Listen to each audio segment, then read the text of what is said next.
What is soulfulness? It's a way of making contemplative practices relevant to a range of people. In order for people to have take-up of an idea and actually put it into practice, they've got to think it's culturally relevant to them. And Dr. Shelly Harrell describes culture as ways of being, believing, bonding, belonging, behaving and becoming. And when it comes to the mindfulness approaches, they've been colonised and taken to be either white, Eurocentric, quite often middle class, or taken to belong to the Buddhist faith.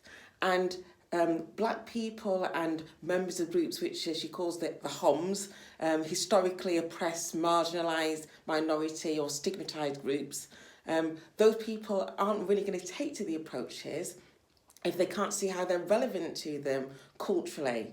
So one of the aspects of soulfulness is to bring in the African experience to the origins of meditative practices, as well as to the expression of meditative practices.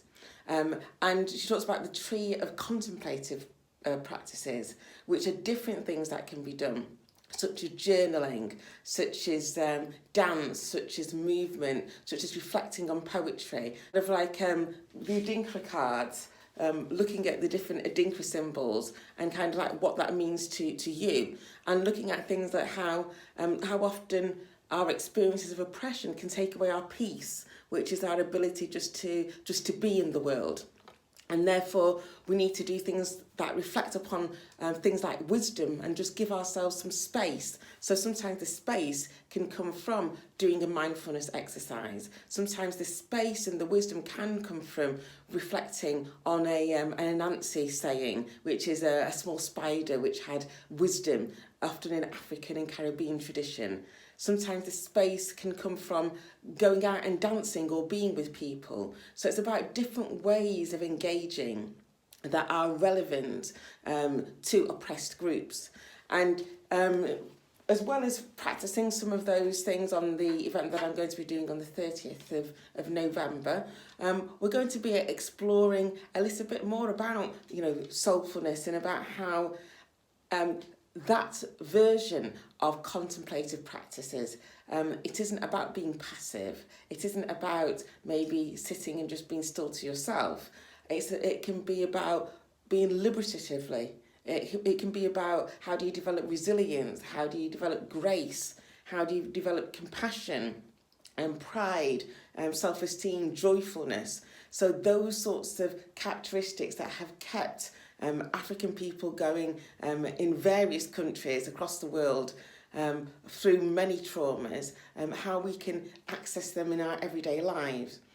And what I've done is I've integrated some of the work of Dr. Shelly Harrell with some of the work of Robin Sharma, who talks about the 20-20-20 formula, which is 20 minutes of exercise in the morning. So that's about getting the your kind of like brain chemicals released, such as dopamine, serotonin, the happy hormones released in your brain, which can help optimise you starting off the day.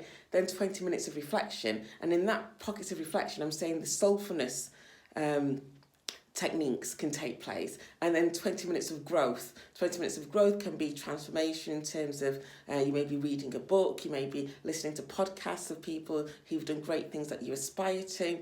So what I'm really trying to do is get people to integrate some of the soulfulness techniques into a 20-20-20 formula to help to transform them and optimise them. And some of this is also about how do you develop strategies that can help you kind of like throughout your day. There'll be times when you need to kind of like energise yourself. There'll be times when you need to calm yourself down. And how do you find the strategies that work for you? So some of the strategies we'll be exploring are things like I am, and writing down I am ... and 20 things. If you can get that far, if you can get further, that's brilliant. That I am, to remind you of what you are, because when you're oppressed, one of the tools in the minds of the oppressor is to take away your sense of who you are and then replace you with an identity that's given to you, and that identity isn't always true. So things like I am, things like journaling, things like I introduced the 7 Fs, which are a way of kind of like how do you get your life in balance in different areas. And one of the beauties of the Soulfulness technique is that it provides a framework for how you can put a lot of these practices into action and how you can make them relevant to your everyday, which will be really good when you're working with people who are from diverse communities, and also for personal development work yourself.